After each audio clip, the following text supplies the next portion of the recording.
હા, સપનાબેન પટોલિયા અમારી પાસે 24/4 પહેલા પણ આવેલા અને એમને એમના ડાબા પગની દુખાવા બાબતેની કમ્પ્લેન કરેલી.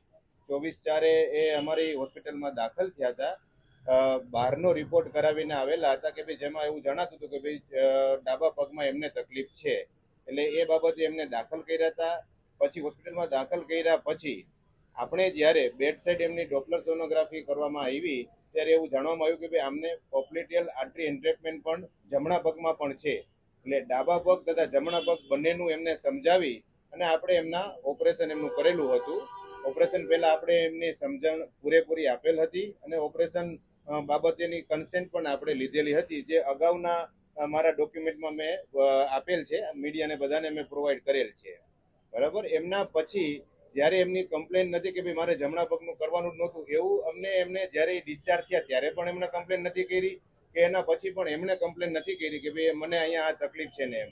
જ્યારે એમને ફરિયાદ કરી ત્યારે પછી અમે એમને કીધું કોઈ વાંધો નહીં, અમે તપાસ કરતા અમને જાણવામાં આવ્યું કે ભાઈ એમને જમણા પગમાં પણ પૂરેપૂરો બ્લડ સર્ક્યુલેશનનો ફ્લો છેલ્લે સુધી પહોંચે છે, એમને તકલીફ નથી. છતાં પણ તમને અમારા ઉપર વિશ્વાસ ન હોય, તમે બીજી કોઈ પણ હોસ્પિટલમાં તમે બીજા કોઈ પણ સારા ડોક્ટરને તમે પૂછી લ્યો જે આના જાણકાર હોય, અને પછી તમે આગળ આપણે તમે કહો અમને કે ભાઈ ખરેખર શું છે એમ. અમને તો એવું લાગ્યું નહોતું કે એમની જમણા પગમાં પણ તકલીફ છે. ઓપરેશન કર્યા પછીની ક્યાંય એવું અમને લાગેલું નહોતું કે ભાઈ એમને જમણા પગમાં તકલીફ રહી ગયેલ છે. બરાબર. જ્યારથી ફરિયાદ કરી ત્યારથી લઈને અત્યાર સુધી અમે પૂરેપૂરો સહકાર જે કોઈ પણ એજન્સીઓ છે, પોલીસ ડિપાર્ટમેન્ટ છે કે મેડિકલ કાઉન્સિલ છે, બધાને અમે આપેલ છે. અમે પૂરતા એના દસ્તાવેજ, ડોક્યુમેન્ટ, એવિડન્સ બધા આપેલ છે કે શા માટે અમે બંને પગમાં સર્જરી કરેલ છે.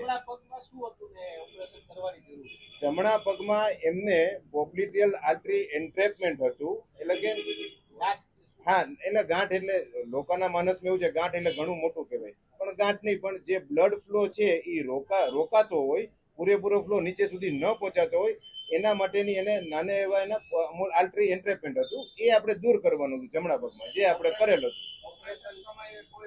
ઓપરેશન પછી અમને કોઈ દર્દીએ ફરિયાદ નથી કરી કે કેમ તમે જમણા પગમાં કરેલ એમ. અને અમને તો જાણ ત્યારે થઈ કે જ્યારે મહિના 1.5 મહિના પછી પોલીસમાં ફરિયાદ કરેલી અને અમને જાણ હતી કે ભાઈ અમને આ બાબતે ફરિયાદ કરેલ છે.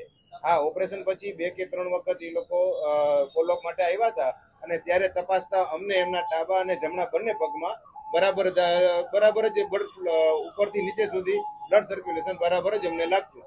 ગુનો દાખલ મને ખ્યાલ નથી, હજી એના ડોક્યુમેન્ટ મારી પાસે આવેલ નથી, પણ જે કંઈ પણ દસ્તાવેજ મેં જેમ કીધું એમ જે તે એજન્સીને અમારે આપવાના હતા, મેડિકલ કાઉન્સિલને કે પોલીસ ડિપાર્ટમેન્ટને અમે આપેલ છે. ગુનો દાખલ મેડિકલ નેગ્લિજન્સીનો છે. એમાં એવું નથી કે ભાઈ ડાબાની બદલે જમણા પગમાં કરેલ છે, બંને પગમાં કરેલ છે આપણે. અને એના માટે આપણો કોઈ એવો મોટિવ નહોતો કે ડાબા પગમાં કરીને જમણા પગનું કરીને આપણે સરકાર પાસેથી પૈસા લઈએ અથવા તો દર્દી પાસેથી પૈસા લઈએ, એવો કોઈ આપણો મોટિવ નહોતો. આપણે કોઈ પાસેથી પૈસા આપણે વધારે લીધેલ નથી. ઓપરેશન પછી એ સવા મહિને અમારી પાસે આવ્યા ત્યારે ફરિયાદ કરતા હતા, પછી એના પછી ફોલોઅપ માટે આવ્યા, એના પછી આવ્યા, એ દરમિયાન એમણે કોઈ ફરિયાદ નથી કરી કે મને જમણા પગમાં તકલીફ છે.